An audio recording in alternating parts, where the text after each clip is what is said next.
What is going on, full-time family? We've got something to talk about today. I saw this headline earlier before the new details emerged, and I saw that the UFC's current light heavyweight champion and problem child, Jon Jones, has been charged with an alleged domestic battery. Now, since then, more details have dropped in this alleged domestic battery, but Jon Jones' teams have, of course, denied all of these allegations. At first, it seemed as if they were saying it was a misunderstanding, but to my understanding now, they're just saying these are it's a malicious lies from the accuser. And honestly, man, it sucks for Jon Jones in this situation. And if you know my channel, you know I'm not the biggest Jon Jones fan.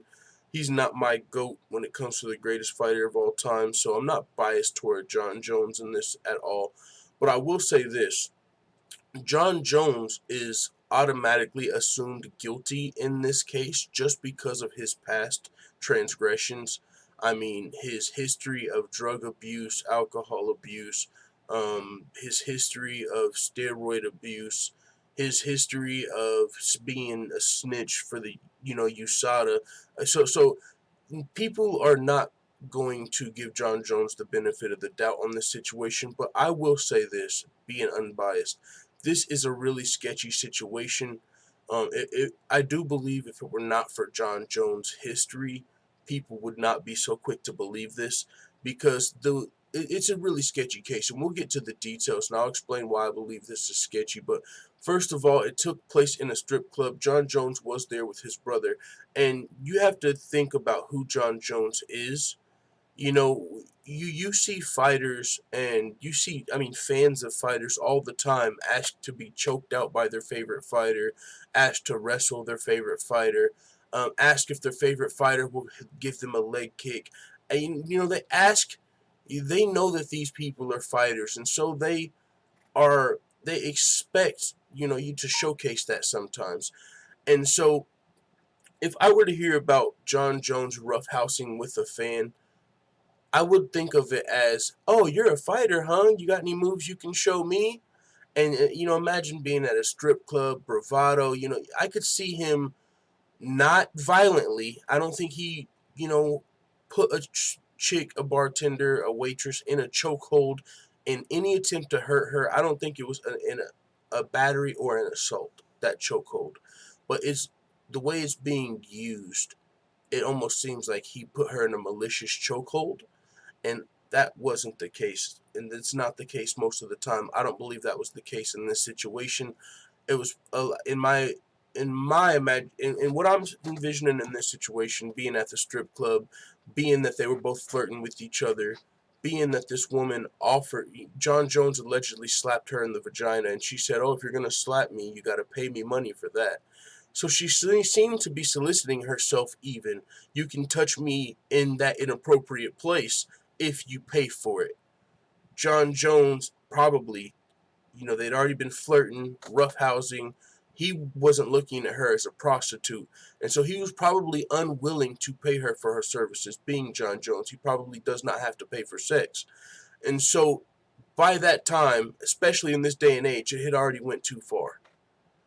If this chick wanted, she could easily say, hey, this guy touched my vagina, he put me in a chokehold, and I felt bad about it.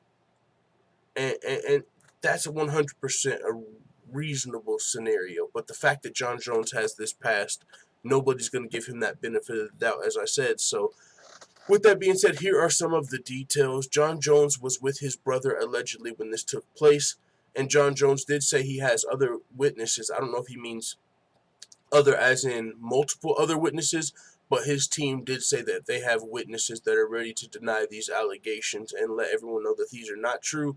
Um, and I honestly wouldn't be surprised. So he was with his brother. They were at a strip club. Already a little bit of a sketchy environment being at a strip club, where people are intoxicated. She already admitted they were flirting a little bit back and forth. Now, she claims Jon Jones grabbed her and pulled her on his lap and began kissing her neck. She says she later went to the bar to get shots for Jon Jones, but he came up behind her and put her in a tight rear naked chokehold. Now, as far as tight, it wasn't tight enough to put her to sleep. And even in just those statements, she said earlier Jon Jones grabbed her and pulled her to his lap and began kissing on her neck. So, if that is the situation, you would think, as a waitress, if you've already been assaulted and you were uncomfortable with it, you could tell your manager to get you out of that situation. You could tell your manager, hey, these guys are getting too touchy-feely. I don't want to work that table anymore.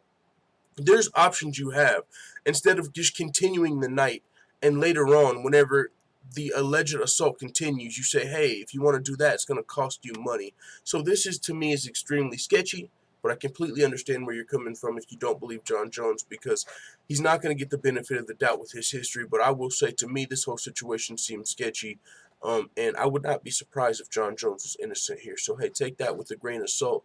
I do know Jon Jones is passed.